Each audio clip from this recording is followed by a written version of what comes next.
Bismillahirrahmanirrahim. Assalamualaikum warahmatullahi wabarakatuh. Baiklah, pada judul kali ini adalah tentang kerjasama di antara sesama muslimin. Mari kita simak video ini sampai selesai.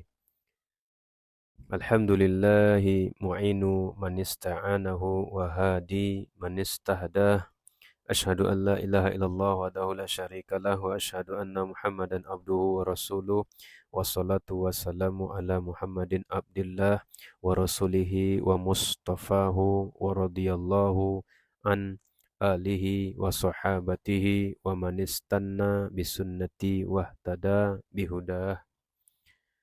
Ya ayyuhalladzina amanu taqullaha haqqa tuqatih wa la tamutunna illa wa antum muslimun. Amma ba'du, kerjasama di antara kaum muslimin merupakan hal penting yang sama sekali tidak bisa diabaikan.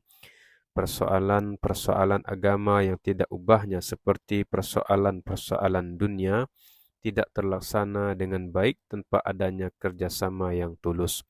Karena itulah Allah dan Rasul-Nya memerintahkan untuk bekerja sama. Allah berfirman, wa ta'awanu 'alal birri wat taqwa wa la ta'awanu 'alal ismi wal udwan. Wattaqullaha innallaha syadidul iqab. Dan tolong menolonglah kamu dalam mengerjakan kebajikan dan takwa, dan jangan tolong menolong dalam berbuat dosa dan permusuhan. Bertakwalah kepada Allah, sungguh Allah sangat berat siksaannya. Quran Surah Al-Ma'idah ayat 2. Jika kaum muslimin meninggalkan kerjasama di antara mereka, maka mereka semua pantas mendapatkan siksa Allah. Mereka semestinya bekerja sama menyebarkan kebaikan di antara individu kaum muslimin, juga merealisasikan takwa bagi setiap individu dengan menjalankan kewajiban, meninggalkan keharaman dan segala larangan. Pertanyaannya, apakah kaum muslimin telah melaksanakan perintah Allah ini, ataukah justru mereka saling memutuskan hubungan dan hidup masing-masing, sehingga mereka tertimpa keburukan dan berbagai musibah? Apakah mereka telah menjalin kerjasama dan sikap saling tolong-menolong dalam mengerjakan takwa, sehingga solat ditegakkan di antara mereka, zakat dipungut, kebajikan diperintahkan untuk dikerjakan, kemungkaran dilarang untuk dilakukan, akidah selamat dari penyimpangan, ibadah terhindar dari kesyirikan dan kesesatan, negara dan bangsa bersih dari segala yang diharamkan, seperti riba, zina, khamar, dan minuman-minuman memabukkan. Jika hal ini terjadi, berarti kaum muslimin selain mereka yang dirahmati Allah belum menjalin kerjasama untuk saling menolong dalam mengerjakan kebajikan dan takwa. Allah sebenarnya sudah menghukum mereka, namun mereka tidak menyadari hal itu. Mereka tidak sadar bahwa daulah mereka telah terpecah menjadi negara-negara kecil. Kejayaan mereka berubah menjadi hina. Kekayaan mereka kini menjadi miskin. Pengetahuan mereka kini menjadi kebodohan. Tidak diketahui apakah mereka mau bertobat dengan menjalin kerjasama untuk saling mendorong dalam mengerjakan kebajikan dan takwa, seperti yang diperintahkan Allah, dan tidak saling tolong-menolong dalam mengerjakan dosa dan permusuhan, seperti yang dilarang Allah. Sehingga negara-negara mereka menjadi satu negara besar yang kuat. Kemiskinan mereka menjadi kaya, kehinaan mereka menjadi mulia, dan kebodohan mereka menjadi ilmu. Dengan begitu, mereka menjadi insan yang sempurna dan bahagia. Kerjasama di antara kaum muslimin dalam mengerjakan kebajikan dan takwa demi kebaikan dan kesempurnaan agama dan dunia termasuk salah satu kewajiban utama, karena tidak ada kebahagiaan ataupun kesempurnaan tanpanya. Rasulullah bersabda, orang mukmin bagi mukmin lainnya laksana bangunan yang saling memperkuat satu sama lain. Seluruh individu kaum muslimin dalam keluarga, desa ataupun kota ketika tidak beriman, tidak saling mencintai, tidak saling tolong-menolong dalam mengerjakan kebajikan dan takwa, serta tidak meninggalkan sikap saling tolong-menolong dalam mengerjakan dosa dan permusuhan, kondisi mereka dipastikan runtuh. Lalu mereka akan lenyap, terhalang dari kebaikan dan merugi.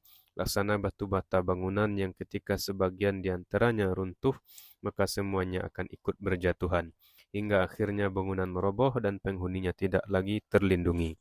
Mereka dicekam rasa takut dan tertimpa berbagai musibah. Saling memerintahkan untuk kebaikan dan kesabaran merupakan inti kerjasama dalam mengerjakan kebajikan dan takwa, dan tidak saling tolong-menolong dalam mengerjakan dosa dan permusuhan. Allah telah bersumpah akan kerugian yang selalu menyertai manusia dan tidak bisa dihindari, dan tidak ada yang selamat dari kerugian itu selain orang-orang mukmin yang mengamalkan imannya, yang soleh dan saling berwasiat untuk mengerjakan kebaikan dan kesabaran. Mereka adalah orang-orang yang saling tolong-menolong dalam mengerjakan takwa, bukan dalam mengerjakan dosa atau permusuhan. Saling berwasiat untuk kebenaran itulah inti saling tolong-menolong dalam mengerjakan kebaikan dan takwa. Saling berwasiat untuk sabar adalah saling berwasiat untuk menjauhi dosa yang diharamkan Allah. Juga saling berwasiat untuk menjauhi permusuhan yang tidak lain adalah perilaku zalim dengan berbagai macamnya. Dan kezoliman yang terbesar adalah kezoliman syirik, kezoliman terhadap diri sendiri dan kezoliman terhadap orang lain. Kerjasama di antara kaum muslimin penting demi kebahagiaan dan kesempurnaan mereka. Kerjasama tidak akan terwujud bila lemah iman, lemah ma'rifatullah, lemah untuk mengetahui apa saja yang ia suka dan yang ia benci, lemah untuk mengetahui kenikmatan abadi untuk para pembelanya, dan siksa pedih untuk para musuhnya. Oleh karena itu, setiap mukmin wajib memperkuat iman dan meningkatkan pengetahuan. Langkah ini bisa dicapai dengan mengingat Allah, mengingat negeri akhirat, menuntut ilmu dengan menghadiri majelis-majelis ilmu di rumah-rumah Allah, dan bertanya kepada para ahlul ilmi. Ketika iman seorang hamba kuat dan pengetahuannya bertambah, ia mampu untuk menjalin kerjasama dengan saudara-saudaranya dalam mengerjakan kebajikan dan takwa, serta mampu untuk menjauhi dosa dan permusuhan. Dengan demikian, terwujudlah ketaatan kepada Allah yang Maha Pemurah, hamba meraih keridhonya dan mendapatkan kebahagiaan dunia dan akhirat. Di antara sebab yang mendukung kerjasama dalam mengerjakan kebajikan dan takwa di antara kaum muslimin setelah ilmu dan iman adalah cinta yang tulus di antara sesama mereka, meninggalkan kebencian dan permusuhan, membersihkan diri dari sifat sombong, ujub, iri hati, dan egois. Sifat-sifat tercela ini menjadi penghalang kerjasama di antara kaum muslimin. Maka dari itu, mari kita membersihkan jiwa dari halangan-halangan seperti ini dengan berzikir kepada Allah, mengerjakan amal-amal soleh, saling berwasiat untuk kebenaran dan bersabar dalam menjalani semua itu. Mari kita banyak-banyak membaca surah Al-Asr ketika kita bertemu dan saat hendak berpisah sebagai bahan peringatan dan pengajaran. Karena salafus soleh biasa melakukan hal itu. A'udzu billahi minasyaitonir rajim. Bismillahirrahmanirrahim. Wal 'asr innal insana lafi khusr illal ladzina amanu wa 'amilus solihat wa tawasaw bil haqqi wa tawasaw bis sabr. Aqulu qawli hadza wa astaghfirullaha li wa lakum wa huwal ghafurur rahim. Alhamdulillahi hamdan katsiran tayyiban mubarakan fih, wassalatu wassalamu ala nabiyyina Muhammadin wa ala alihi wa ashabihi wa su'alul maghfirati war rahmati daiman li mu'mini ummati, amma ba'du. Melalui khutbah sebelumnya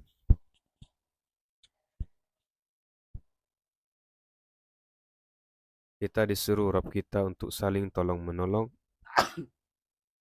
dalam mengerjakan kebajikan dan takwa, dan meninggalkan kerjasama dalam mengerjakan dosa dan permusuhan, demi menggapai kebahagiaan kita di dunia dan akhirat. Sudahkah kita mengamalkan perintah ini? Mari kita memohon pertolongan kepada Allah dan kita amalkan. Sebelumnya kalian juga sudah mengetahui faktor-faktor pendukung untuk mengerjakan perintah ini, yaitu senantiasa ingat kepada Allah, ingat negeri akhirat dan mengetahui tentang Allah, mengetahui apa saja yang ia suka dan ia murkai, dengan merealisasikan cinta dan pembelaan di antara sesama mukmin, di antara hamba-hamba Allah, membersihkan kalbu dari sifat ujub, ria, iri hati, sombong, kebencian, dan permusuhan. Berikut ini beberapa bentuk kerjasama pada masa Rasulullah SAW. Perhatikan dan pahamilah wahai hamba-hamba Allah sekalian, karena contoh-contoh kerjasama ini sangat membantu untuk merealisasikan kerjasama di antara kaum mukminin. Rasulullah mengirim utusan kepada Bani Lihyan dari Huzail, lalu beliau bersabda, hendaklah setiap 2 orang lelaki mengutus salah satu di antara keduanya, dan pahalanya didapatkan keduanya. Perhatikanlah bagaimana Rasulullah menyamakan pahala antara pejuang dan orang yang duduk untuk melindungi dan mengawasinya. Maka ini dijelaskan oleh sabda Rasulullah, barang siapa mempersiapkan keperluan pejuang di jalan Allah, maka ia telah berperang. Dan siapa menggantikan seorang pejuang dalam menjaga dan mengurus keluarganya dengan baik, maka ia telah berperang. Inilah gambaran kerjasama yang jelas di antara kaum muslimin yang mampu berperang dan yang tidak mampu berperang mempersiapkan keperluan pejuang ataupun menggantikan si pejuang dalam mengurus keluarganya dengan baik sehingga ia sama persis seperti orang yang berjuang. Di bidang lain, bahkan di bidang haji, siapa melaksanakan ibadah haji mewakili orang yang tidak mampu, ia turut mendapatkan pahala orang yang ia wakili secara sama. Muslim meriwayatkan bahawa Nabi Sallallahu Alaihi Wasallam suatu ketika berpapasan dengan rombongan di Rauha. Lalu beliau bertanya, kalian siapa? Mereka menjawab, kami kaum muslimin. Mereka bertanya, engkau siapa? Beliau menjawab, aku Rasulullah. Seorang wanita kemudian mengangkat seorang anak lalu bertanya, apakah dia ini mendapatkan haji? Beliau menjawab, ya, dan kau juga mendapat pahala. Bahkan di luar lingkup ibadah, kebiasaan dapat berupa menjadi ibadah yang mendatangkan pahala selama ia menjalin kerjasama dengan sesama kaum muslimin. Al-Bukhari dan Muslim meriwayatkan bahawa Nabi SAW bersabda, bendahara muslim yang terpercaya melaksanakan apa yang diperintahkan padanya. Ia kemudian memberikan hak secara penuh dengan rela hati, kemudian menyerahkannya kepada siapa seperti yang diperintahkan oleh salah satu seorang pemberi sedekah. Tahukah kalian wahai hamba-hamba Allah sekalian, kebaikan menyeluruh dunia dan akhirat yang ada dalam kerjasama di antara sesama kaum mukminin? Maka dari itu jalinlah kerjasama di antara sesama kalian dalam mengerjakan kebajikan dan takwa, dan jangan bekerjasama dalam mengerjakan dosa dan permusuhan. Panjatkanlah doa selawat dan salam untuk Nabi kalian. Mohonkanlah ampunan kepada orang-orang yang telah meninggal di antara kalian. Memohonlah hidayah dan taufik untuk imam dan para pemimpin kalian, karena kebaikan anda semua bergantung pada kebaikan mereka. Allahumma salli wa sallim ala nabiyyika Muhammadin wa alihi wa sahbihi waghfir Allahumma lana wa li ikhwanina allazina sabaquna bil iman wa waffiq imamana wa ulata umurina lima tuhibbu wa tarda innaka waliyyu zalika wal qadiru alaih. Allahumma ighfir lil mu'minina wal mu'minat wal muslimina wal muslimat al ahya'i minhum wal amwat innaka sami'un qaribun mujibud da'a. Allahumma ja'al jam'ana haza jam'an marhuman waj'al tafarruqana min ba'dihi tafarruqan ma'suman wala tada' fina wala ma'ana syaqiyan wala mahruman. Allahumma inna nas'alukal huda wa tuqa wal afafa wal ghina. Allahumma inna nas'aluka an tarzuqa kullan minna lisanan sadiqan zakiran wa qalban khashi'an muniban wa amalan salihan zakiyan wa ilman nafi'an rafi'an wa imanan rasikhan sabitan wa yaqinan sadiqan khalisan wa rizqan halalan tayyiban wasi'an ya zal jalali wal ikram. Rabbana ighfir lana wa li ikhwanina allazina sabaquna bil iman wa la taj'al fi qulubina ghillan lil ladzina amanu rabbana innaka ra'ufur rahim. Rabbana la tu'akhidna in nasina aw akhtana. Rabbana wa la tahmil alaina isran kama hamaltahu 'alal ladzina min qablina. Rabbana wa la tuhammilna ma la taqata lana bih wa'fu 'anna waghfir lana warhamna anta maulana fansurna 'alal qaumil kafirin. Rabbana la tuzigh qulubana ba'da idh hadaitana wa hab lana min ladunka rahmah innaka antal wahhab. Rabbana zalamna anfusana wa illam taghfir lana wa tarhamna lanakunanna minal khasirin. Rabbana atina fid dunya hasanah wa fil akhirati hasanah wa qina azabannar. Subhana rabbika rabbil izzati amma yasifun wa salamun alal mursalin walhamdulillahi rabbil alamin. Terima kasih atas perhatiannya dan mohon maaf atas segala kekurangannya. Jangan lupa klik like and subscribe dan aktifkan notifikasinya. Wassalamualaikum warahmatullahi wabarakatuh.